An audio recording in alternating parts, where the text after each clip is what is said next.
It was pointed out that by natural, there might here be meant either normal or necessary, and that neither the normal nor the necessary could be seriously supposed to be either always good or the only good things. Quote from G.E. Moore in Principia Ethica. Well, that's Abby normal. A little weird, Sorry. right? So Marie, Cogs. for many of us today, the COVID pandemic has sort of been a turning point in our view of the world. Yes. So we all think, I think we all foresaw a future that would be drastically different than the one we've faced due to the pandemic. Yes. And the world sort of has changed due to the pandemic in a way, I think, similar to the way things changed after 9/11. And at the heart of that change is actually a really important and interesting question of ethics. And it's one we sort of sidestep, but one which I think is really impossible to get around. And it's a question that leads to a trap. Oh. And a trap that humans have fallen into for generations. Is the And trap it's- filled with pillows? It's not, unfortunately, not filled with pillows. And it's a trap that we mention it all the time on the show. And it's going to be something that it's a fallacy, or kind of not really a fallacy necessarily. It's a philosophical kind of issue or conundrum that is known as Hume's guillotine or the is-ought problem. Oh. And the is-ought problem has a related trap that's called the naturalist fallacy. Oh. And it's what we're going to talk about today on our episode. And it's going to really, as we go through the season, listen back to this episode because we're going to come back to this fallacy again and again. Oh, spoiler alert. Spoiler alert. All right, Jake, roll the tape.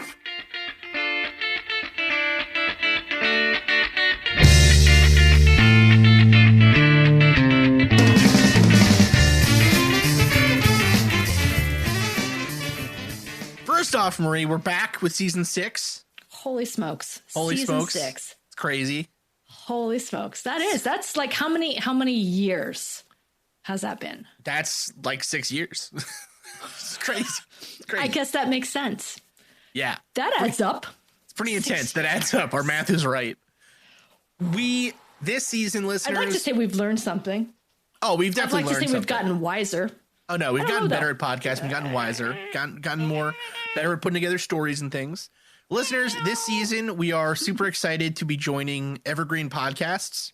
Yes. And so you're going to be hearing ads and stuff on the show. You're going to be hearing us on other shows on the network and as part of kind of that collective of shows. And we're also going to be, we're just going to be kicking the crap out of everything. We're just doing great. We're just firing at all cylinders.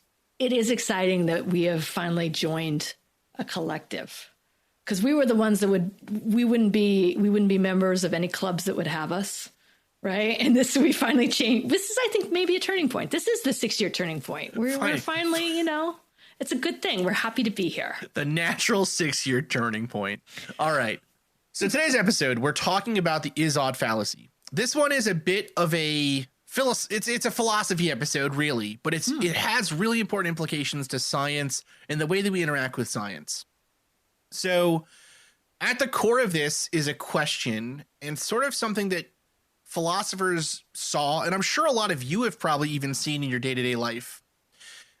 The core of the question here is, just because something is a certain way, does that suppose that it ought to be that way?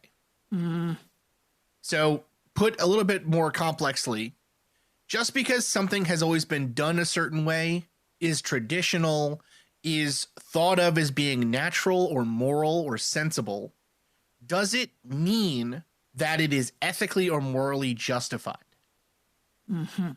And so that's how we get to that deeper question or that deeper issue of what's called the naturalist fallacy, where people will make the jump then to say that because something is acting in the way nature designed it, or it appears it's natural for it to behave, then what we're seeing must be moral, must be permissible by morality in some way. Right. Must be the absolute right way of of that thing behaving. And so it's a really tough question. At first, when you first hear it, you're like, yeah, of course, just because something is a certain way, it doesn't mean that it's moral or that it's right that it is that way.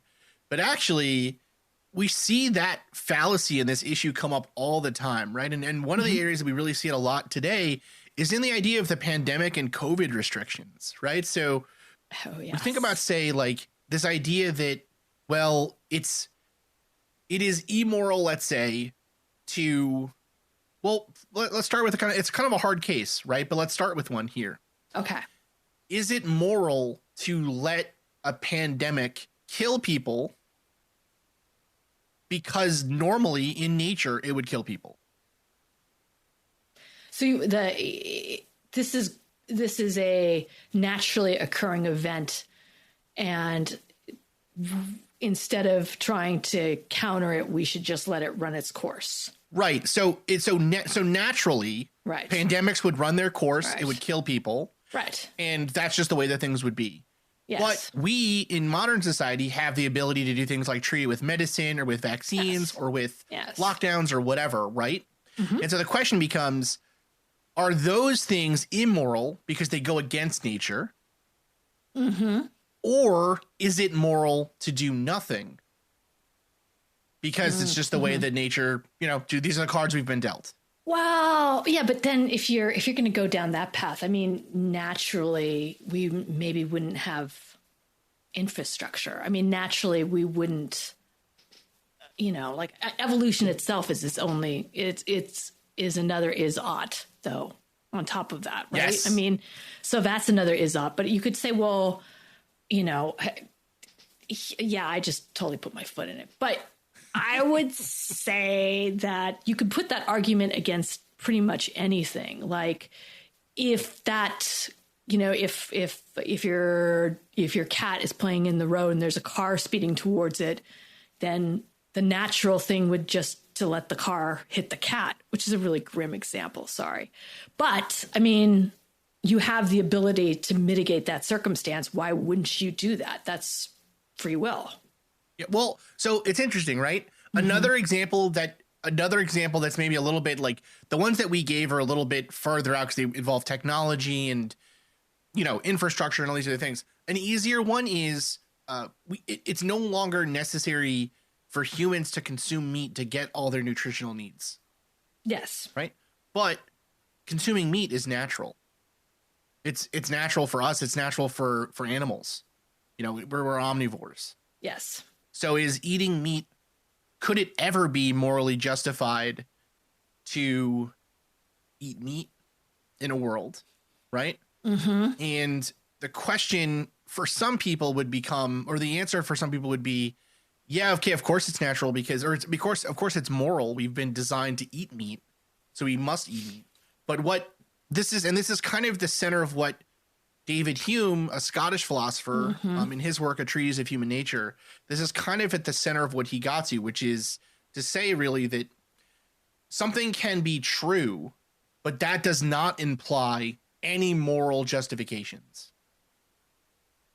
So just because something is a certain way, just because there is a is statement, does not make it more, you can't imply morals from facts about the world. It's not a moral imperative just because it exists. So this is what Hume said. So Hume said, quote, this is from A Treatise on Human Nature. So quote, in every system of morality which I have hitherto met with, I have always remarked that the author proceeds or sometime in the ordinary way of reasoning and establishes the being of a God or makes observations concerning human affairs.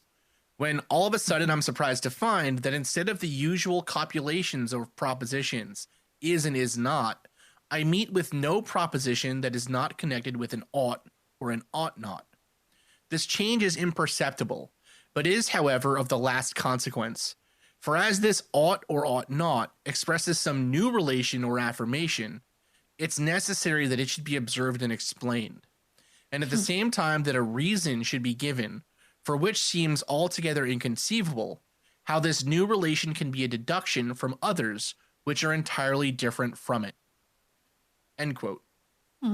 So that's like a really complicated Scottish philosopher way of saying people start off by giving lists of things like, well, the world is a certain way. God exists and God made us to describe, God gave us the 10 commandments. And so because we have the 10 commandments, we should act a certain way, or God created us to survive. So it must not be right or good for us to kill other people or whatever. Right. So that is really what Hume is sort of arguing above. He's saying that you can't just get morals. You can't get an ought statement, a thing about what you should do or should not do from a description of what is or just propositions essentially. Yeah, this one's a sticky one, huh? Yeah. It's a little tricky. This one's a little tricky because then how do you discern what morality is? If you cannot say is or ought, right? Or if it's not a correlation. It's really interesting. It's in some ways it's easier to talk about places where this clearly works to break down philosophy or morals than cases where it builds morals up. Yeah. So if we think about like for some things we think of this as a really outdated view of the world of morality, right? So I know from my experience, probably one of the first examples of this that I came across was like you're a kid, you're in Bible study, and you ask like, well, why can't I steal if I'm hungry? And you're told, well, stealing is wrong. Right. Well, why is stealing wrong? Well, because God said so. Right. Right. That is not, what's that quote from Monty Python and the Holy Grail?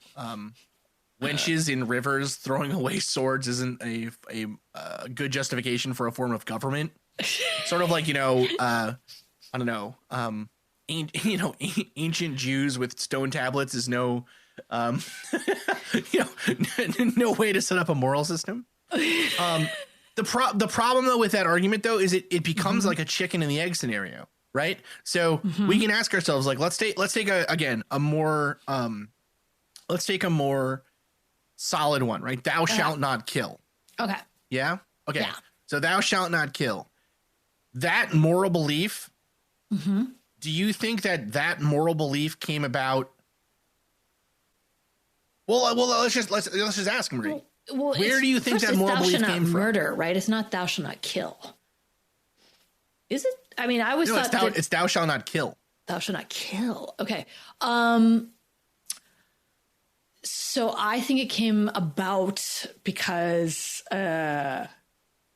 because you're not supposed to, in New Testament, you're turning the other cheek and you're not supposed to take someone else's life. Okay. Outside of. But okay, here's the question, right? I guess this is the kernel of the question I'm asking. Do we just follow that moral belief because it's in the Bible? Or is it in the Bible because it is a moral belief that existed before it? Well, it's kind of, you're right. It is 6 of one, half dozen of another, because, of course it is in a society's best interest to not constantly be warring, right, and killing one another. You have to have some form of stability, right? And if you have absolutely no temper on that, then you're not going to be able to succeed.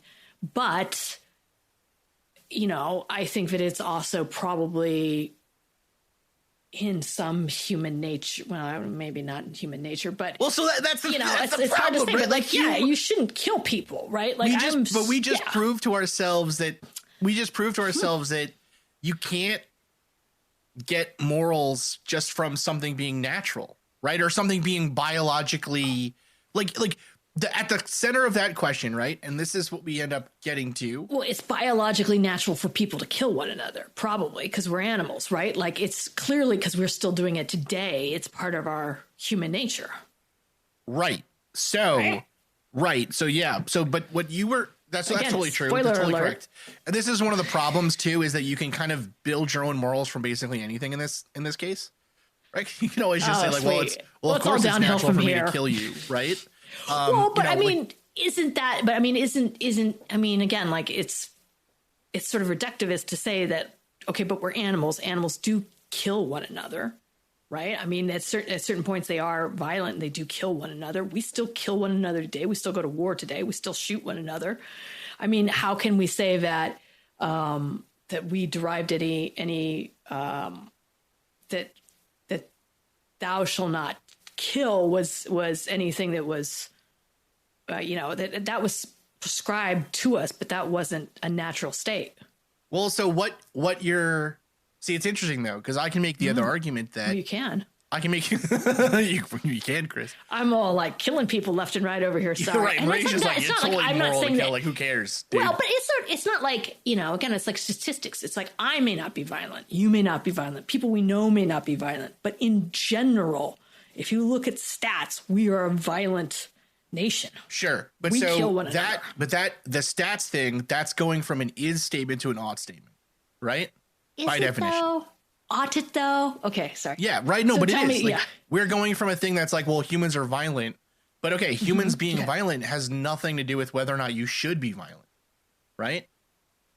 I don't know if people necessarily. I don't know. I mean, that's a good question. So I was going to say, I don't know if people have a choice. I mean, of course they have a choice to be violent or not to be violent, but that's at the core of ethics, right? Like, do we have that choice? But that's the other thing, something though, we have control over? is we also end up though with I can make the case, Marie, that the rule "thou shalt not kill" is actually evolutionarily preferred, right? So humans that are in times of peace, humans that are more likely to work together in a group or in a tribe are more likely to survive. Their genes are more likely to survive as a group.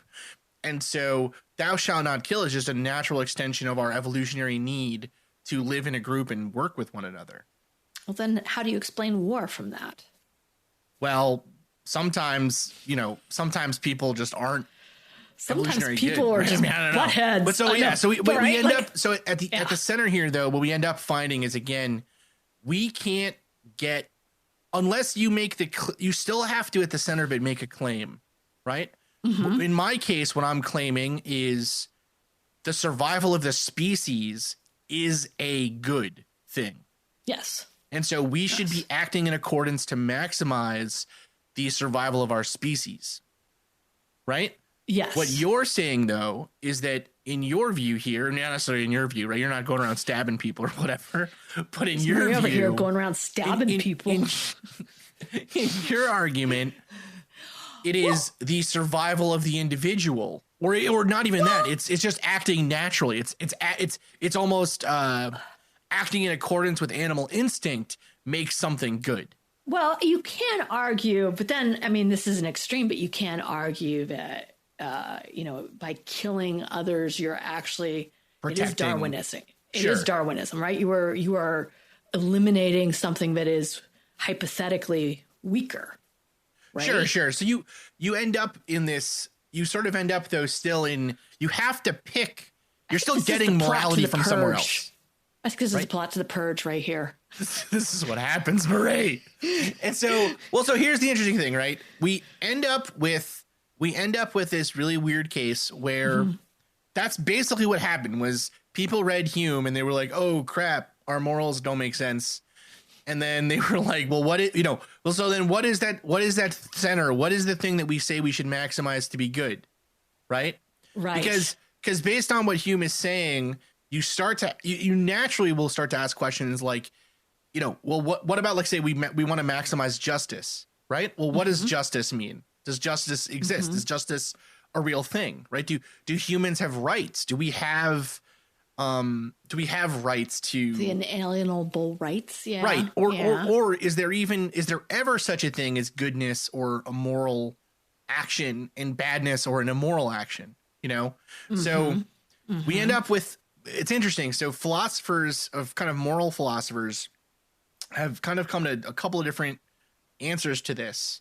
And I swear to God, we're going to get back to like, should science tell us what to do, which is the title of this episode. But so, for example, like probably the most common one that we see today, and it's one that I think we're probably both very familiar with, frankly, is moral relativism. Yeah.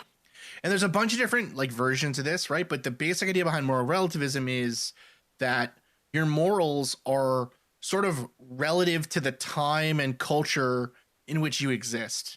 And so it is almost more of like an evolutionary or kind of like a social evolution viewpoint where you know the ant like you are only as good as your time allows you to be, or as evil as your time allows you to be in some ways. And so some of the common kind of arguments you get from this is stuff like, well, in if like beheading somebody who, I don't know, committed adultery. Yeah. Obviously in the West, we would think, well, that's probably no good. Right now in the West, we think that's probably no good. Right. But, you can imagine that there were times and places in human society where beheading someone for committing adultery was like totally normal. Right. Pretty it was just normal. something that happened. Everyone would get around and cheer. Yeah. There's some places in America where they'll do it if you tip really well, So it comes down to this kind of question of, well, okay, we can't have essentially in these systems, you don't have set morals that are always something is always right or always wrong. Agree. And that gets really squishy and hard to deal with. Yes. Because if everything is permitted just based on the time and whatever, then why be good at all? Yeah, right? Exactly. Yes. And so that's where you end up with things eventually, like, say, for example, and it's not a necessary fall into it, but like you also end up with moral systems like, say, nihilism. Yes. Right. The nihilists. So nihilism would say that nothing matters. There is no, nihilism is not really a moral philosophy, but it's just sort of a downer philosophy. Just kind of sucks. Well, right? It's like, that famous quote from The Big Lebowski, right? Say what you will about the ethos of National Socialism, dude. Or say what you will about National Socialism, dude. At least it was an ethos. Right?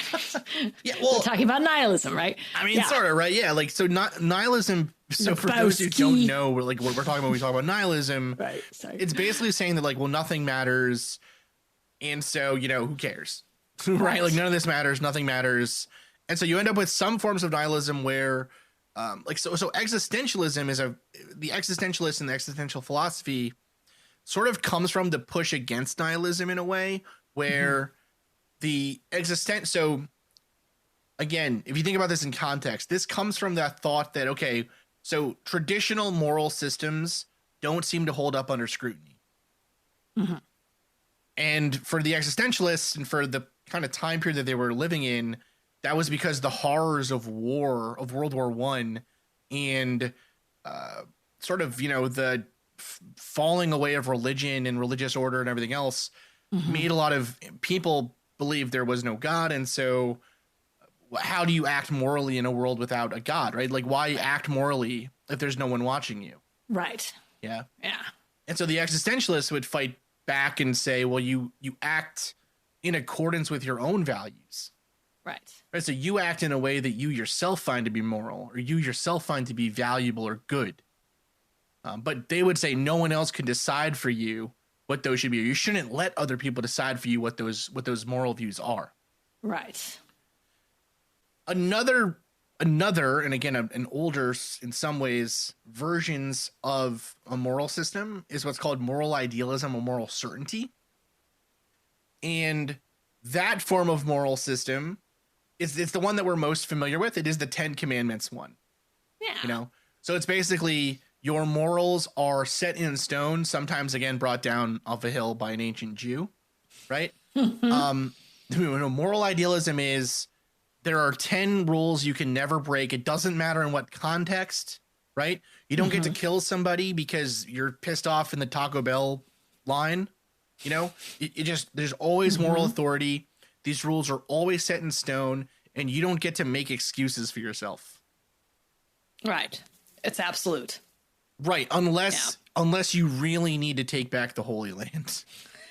Right. Well, but that's what I was getting to with the thou shalt not murder versus thou shalt not kill. Yeah. Right. I think that there has been like gray area on that. Like, there's totally gray area in that. Are you kidding me? Absolutely. You can't say kill because then that takes out a whole bunch of stuff that you might need to do. Thou shalt not murder, which is like not having intent for killing. Interestingly, though, so you don't need a god for these rules to make sense. or for not for these rules to make sense, but you don't need God. You don't need like a religious figure or some mystical, like, oh, this is what the good is, to create a moral system that is ideal or kind of certain in this way around other things that you maximize as the good. So a famous example of this is Immanuel Kant. Mm-hmm. And so he created what's known as the categorical imperative. Now, by all accounts, it seems like Kant was just like a really annoying person in his real life. But his morality is based on the idea that humans are rational beings. What makes us different than animals is our rationality. Mm-hmm. And so rationality should be the basis on which all moral judgments are made. So rationalism is the ultimate good for Immanuel Kant. Yeah. So yeah. But then, I mean, again, who gets to say what is rational and what isn't? Well, so, okay. This is the way that he formulates. So first off, Immanuel Kant gets to. That's the great thing about being the guy that creates your moral imperative, right? Yeah, you get to create it. We're fucking great. It turns out everything Immanuel Kant's been doing is totally right this whole time. Right. You so don't like butter on popcorn? That goes against the imperative. Yeah. Mm-hmm. So Kant created what's known as the categorical imperative in a piece of philosophy that is nigh impossible to read. But very important and quite interesting, actually, if you can sit down and really get through it. But it's like, you love this stuff. Okay, but it's like if reading a normal book is like, I use food analogies, right? So if reading a normal book is like enjoying a pizza, right? Reading Kant is like entering a pizza eating contest where you're never allowed to stop. Like, if you're gonna, you either get to eat 50 pizzas or no pizza. That's all you get. It's crazy. So the categorical imperative, though, is broken up into basically 3 formulations. I'm going to read them, Marie. I'm ready. I'm ready to be rational. And then we're going to try to figure out what the hell they mean. Then we're going to get to the topic of the episode, I swear to God. Although this is really the topic of the episode. All right, so the first formulation is act only in accordance to the maxim whereby you can at the same time will that it should become a universal law. All right. Let's sort of button a little up against Nietzsche, just a skoshing up to Nietzsche a bit. So Nietzsche really was, again, so the way that these moral philosophers kind of developed was it was David Hume, then Immanuel Kant, then Hegel, then everyone else. And everyone else is either responding to or agreeing with the previous 3 guys.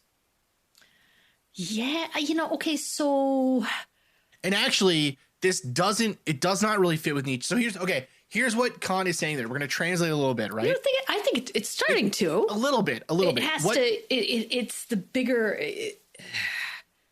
well, okay, go ahead. Okay, so what Kant is really saying here is you should only act in a way where if everybody else did it, if it was required that everybody else act in the same way, it would make sense still. Yeah. So basically, I mean, doesn't that just nix it right there? I mean, doesn't his argument just stop because there is just no way that anything is going to be able to achieve that? Right? No, not always. See, that's the thing, right? So let's take the example of war. Right. So what he's saying is if you're trying to decide whether or not it's moral to kill somebody in war, what Kant is saying is, OK, well, imagine that everyone else in the world was not allowed to kill people. Right. Would that make sense? Yes. And you're saying. So it passes the first formulation. Okay, keep going. Right.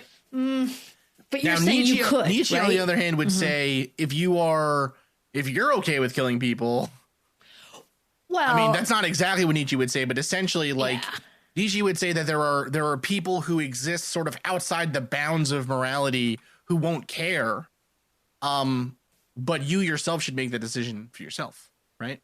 But okay. Yes, but you're also tied into a bigger. I think Nietzsche eventually argued that you are tied into a bigger, 100%, a greater sense, right? 100%, yeah, no, absolutely.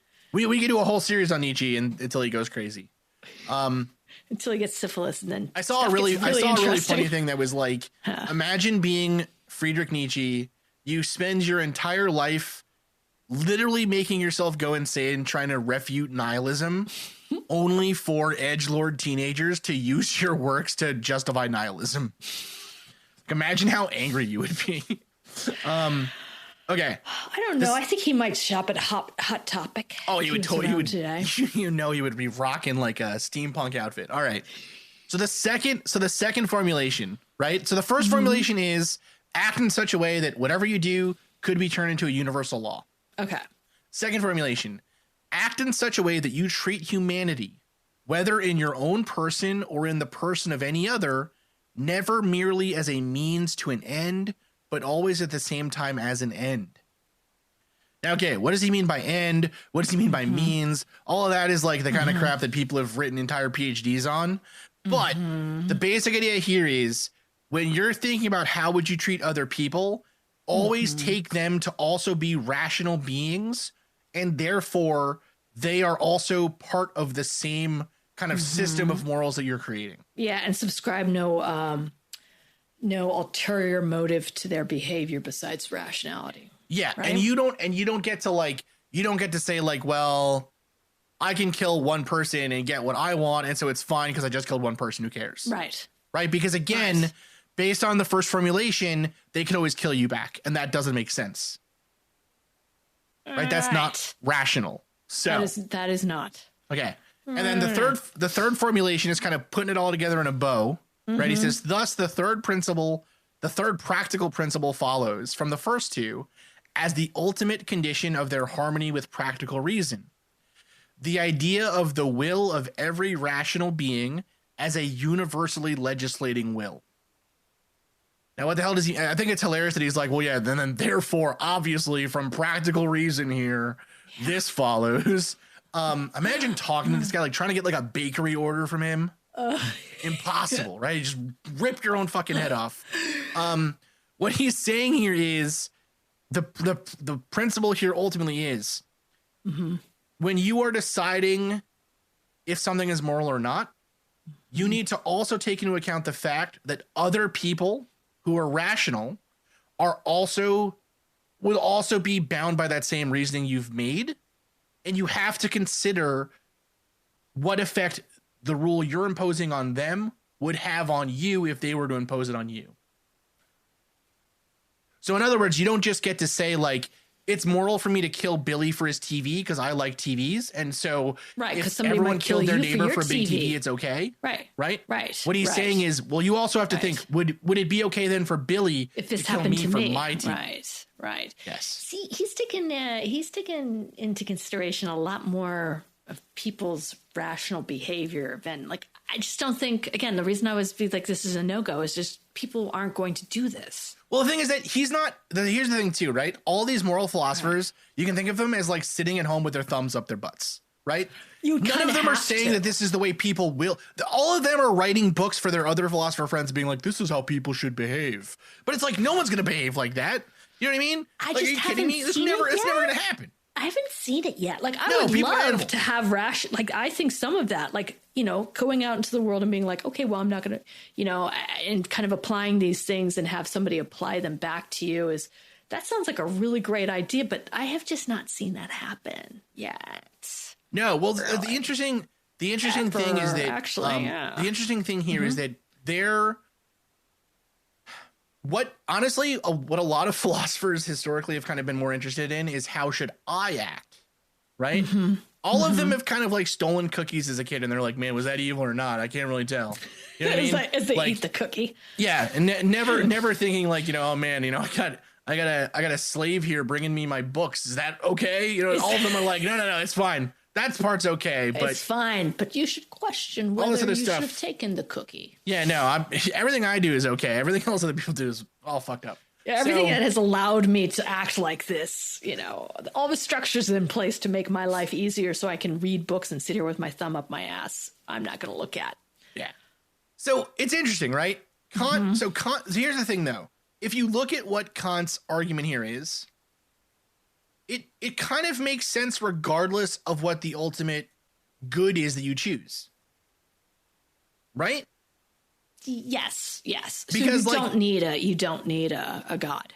No. And so what, like an example of this, because again, this is not obvious at all. It's super duper complex. And again, this is really high level kind of philosophy, moral philosophy thoughts and stuff like that. But so Kant assumed that rationalism, like being rational and something making sense, was sort of the ultimate good. And he expected it in the sense of like, he kind of gets some biology in there too, in a way, or kind of he assumes that the existence of humans is a good on its own, and like life is a good on its own, and all these other things. But imagine if you said a rationalism is what's good, right? Chaos is an actual good in the universe. And then you end up like, you just naturally end up with a Joker shirt on. And you smell like the inside of a Spencer's Gifts, right? Like, what if that happened to you?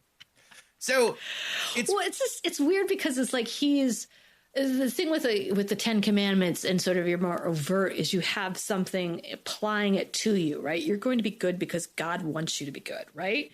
But this is like you're really relying on self-guidance, which again is sort of, it's a lot harder to apply. I can see why, the moral certainty or certitude is catches on easier. Well, right? it's easier absolutely. to listen than it is to self-govern. Yeah, it's a lot easier to say that I'm doing this because, God doesn't want me to, or because I want to go to heaven or whatever. Right. But then, choosing to do it because you think I'm choosing to do it because I wanted to. I believe it's the rational thing, and I want to have the same sort of rationality applied to myself. No, but that's a little trickier. So we get to, though, a really interesting thing. So these are kind of some of the moral worlds or philosophies that are out there, right? Digging it. One, though, that really we hear about all the time, and I hear it on the news all the time, and it drives me crazy, is the idea that, so there's a couple versions of this, right? One is that economics is a good. So the market or business is a good, right? We should act in accordance to making money for, the U.S. economy. Right. That's one that we hear all the time. But another one we hear a lot of right now, and it comes from the other side, is the idea that science should tell us what to do. That science is the arbiter of ethics and morals. And that's what we're going to get into when we come back from the break. This episode is brought to you by Seventh Generation, New York. Did you know that climate pollution costs the state $27.5 billion every year? That isn't some national number, but a direct impact on your well-being. Climate pollution impacts all of us, our health, our communities, and our livelihoods. But it's not too late to change course. As you hear this, a $15 billion investment sits on the table of Albany's legislators. This is an opportunity to transition New York into a regenerative economy and invest in you, in us. It's vital help for communities hit hardest, with improvements in infrastructure and a more stable grid. It's a commitment to a future-fit labor force with job retraining and greater benefits. And it's money back in your pockets through lower energy costs and direct support for low to moderate income households. Tell Albany today. Invest in New York. Invest in us for future generations. To find out more, visit seventhgeneration.com/climate.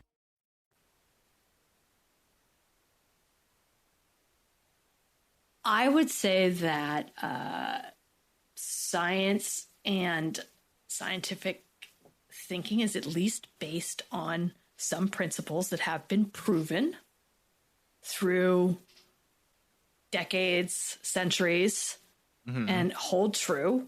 And while they're not perfect, they are a better principle to follow than, say, swallowing bleach, right? Like that's, I don't think that it should not be unquestioned, or it shouldn't be allowed to change, because I think that that's part of, scientific discovery is just like, it's not static. It doesn't stop.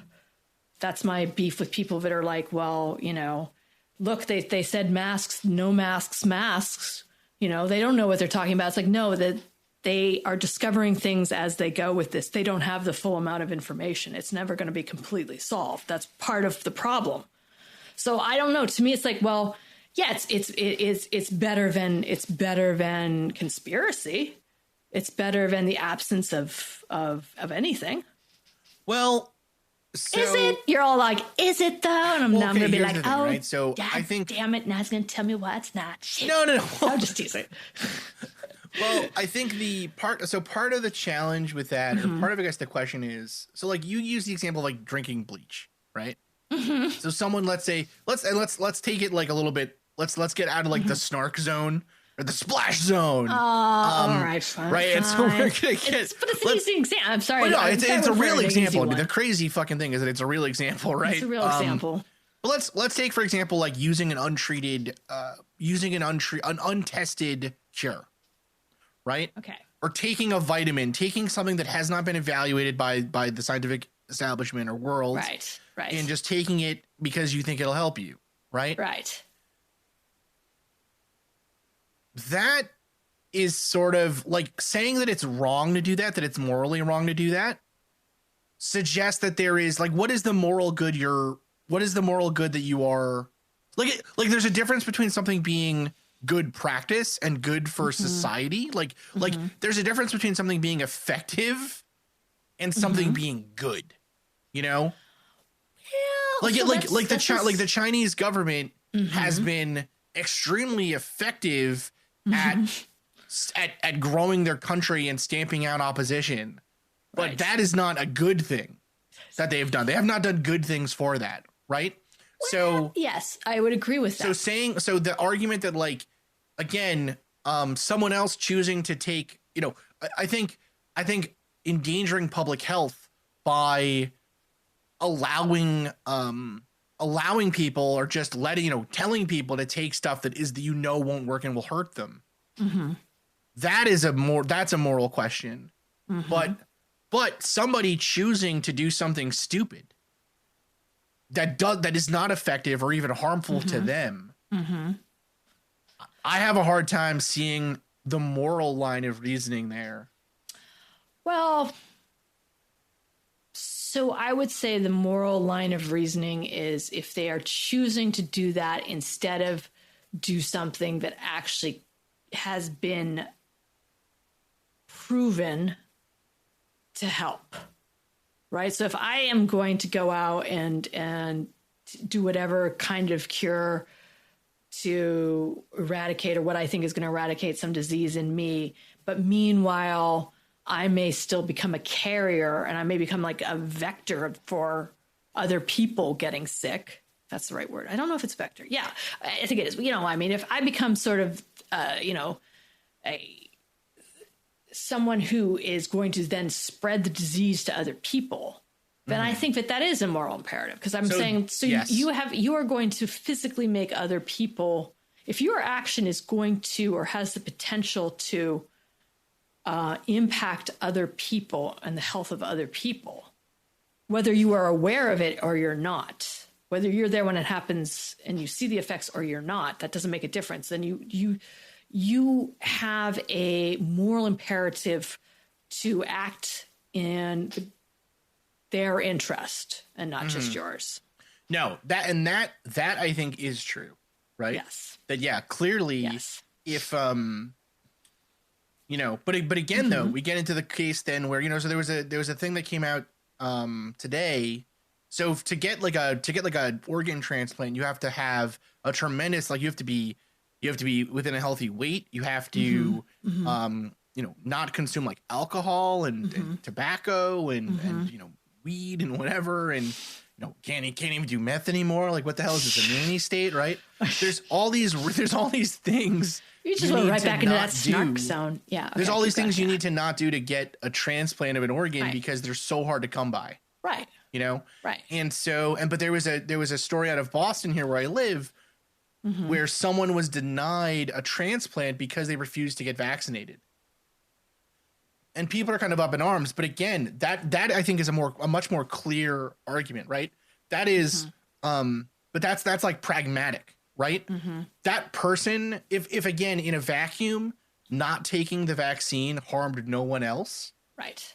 Then there's nothing wrong with it, right? Whatever, right? But it does harm other people. It does put other people at risk, and that's I think kind of where we end up with these.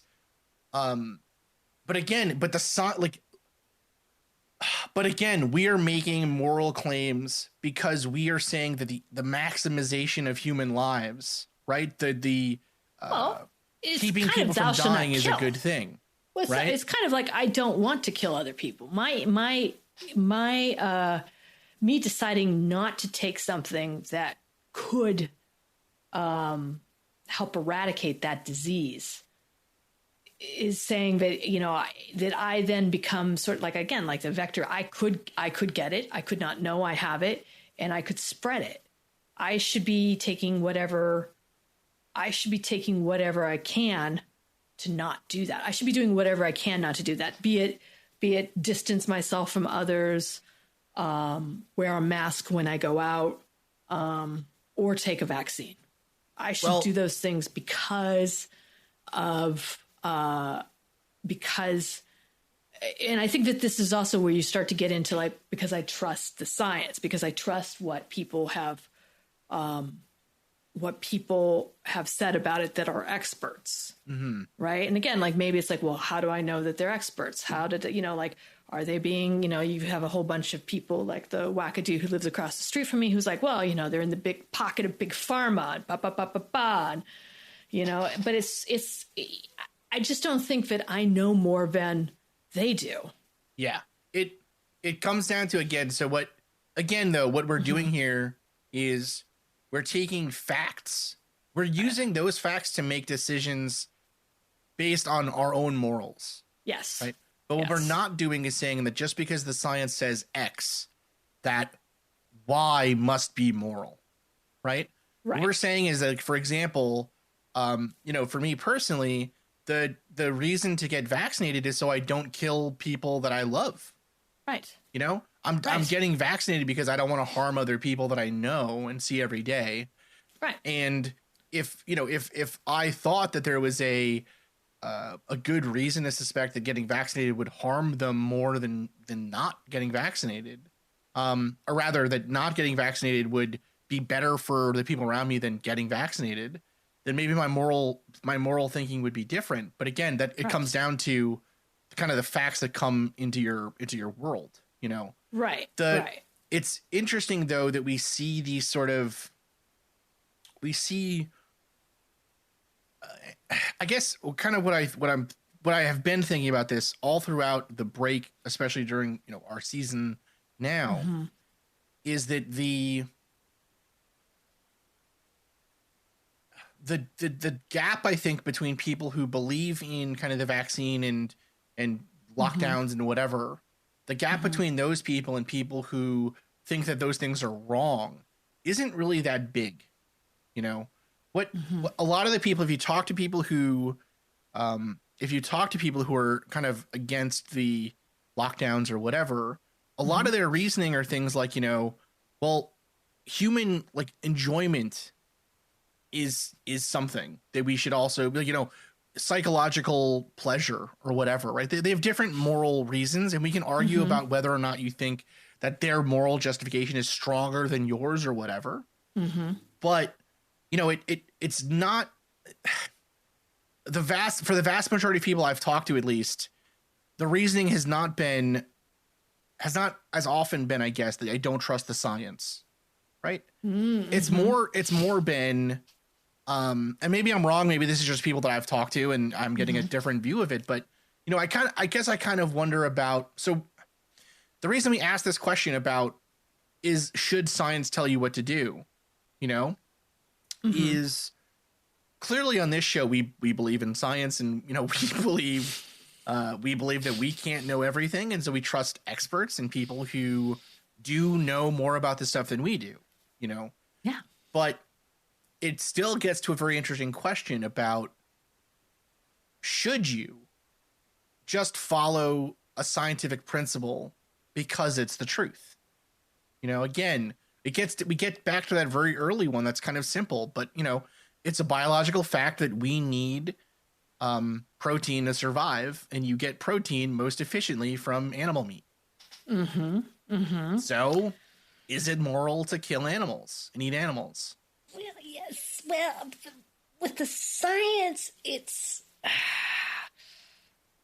I think you're not just like taking it like as a binary, it's not so binary in my, Yes, it's like, okay, it is that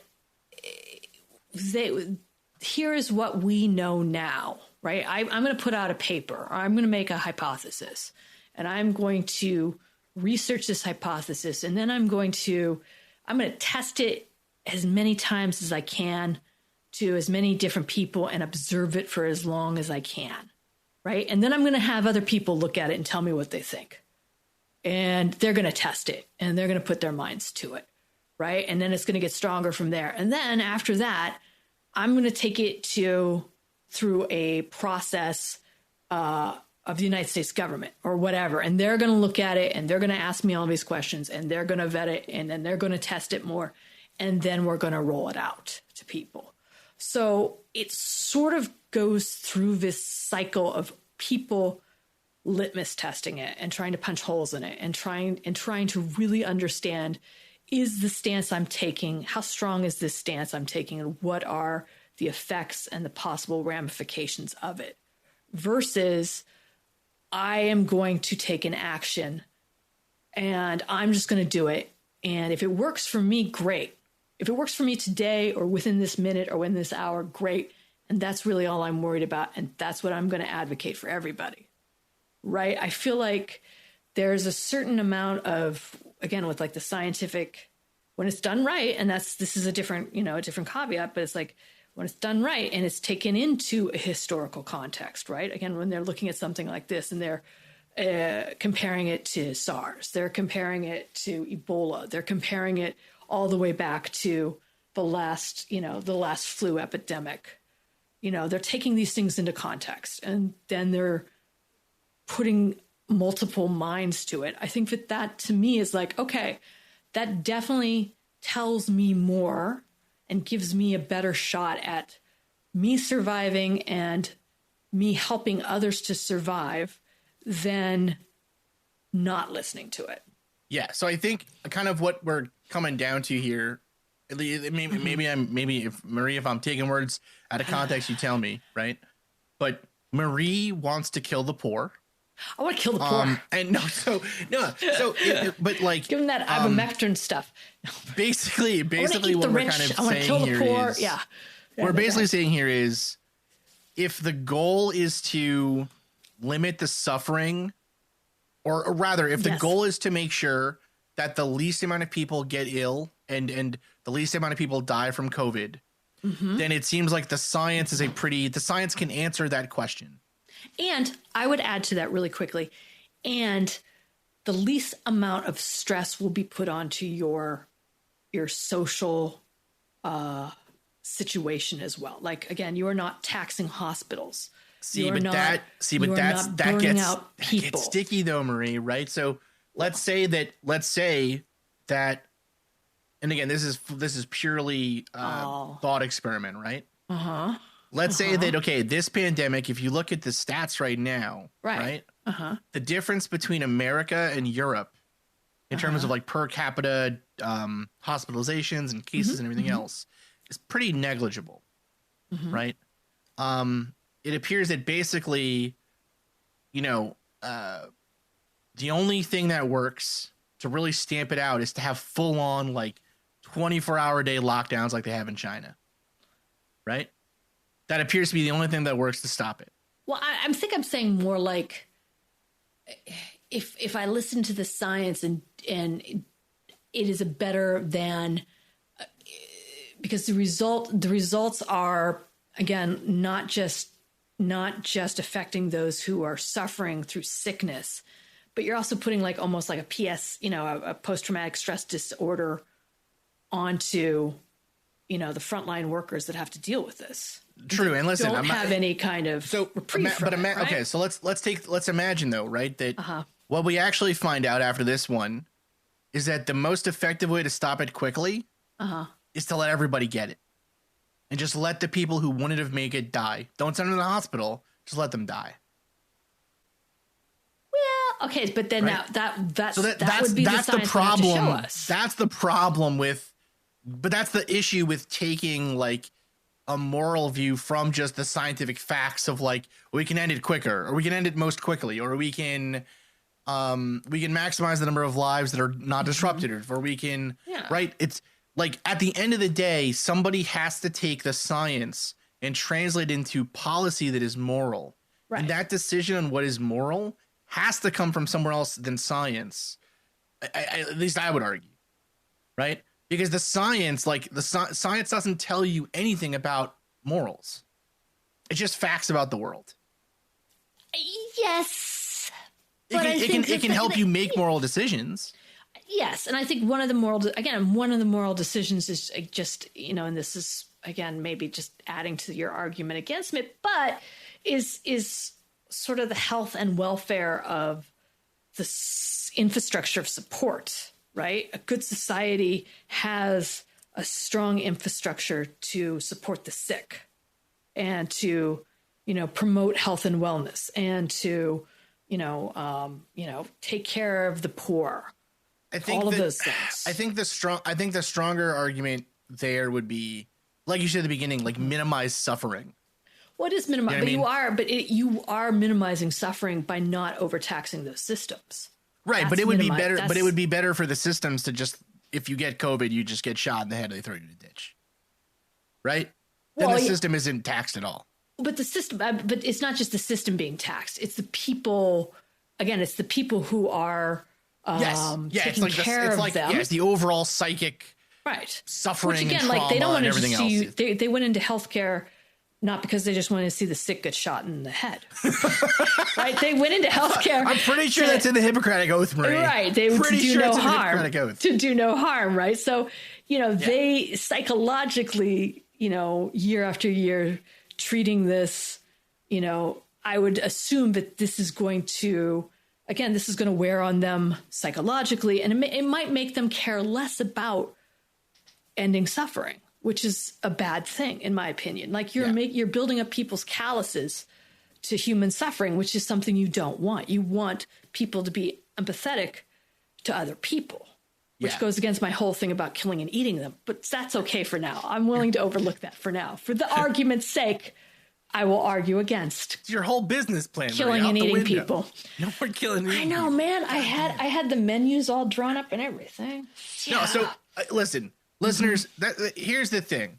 This is really complicated, and it's really, we're living in a shitty time right now. We really are. We're living in shitty times where like moral philosophy has never been more apropos, but at the end of the day, Marie and I, if you listen to this show, we love you. We want you to do okay. We want you to feel good. We hope that you're safe and healthy. And welcome to season 6, man. They're all going to be a lot lighter than this one. But here's the reason we started with this one. The reason we started with this one was because in a lot of cases of like the paranormal or the weird or whatever, that appeal to tradition is super duper common. The next episode we cover is on Denver International Airport. And at the center of that argument about like why that airport is weird is people being like, well, we used to have a perfectly fine airport, so why should we have a better new one? Right? It's like literally just like we have an airport. It is therefore the best airport. Any new airport is wrong. It's like, it seems stupid, but like we make that argument all the time, and it's always wrong. Anyways, dear listeners, we love you guys. Thanks so much for listening to the show.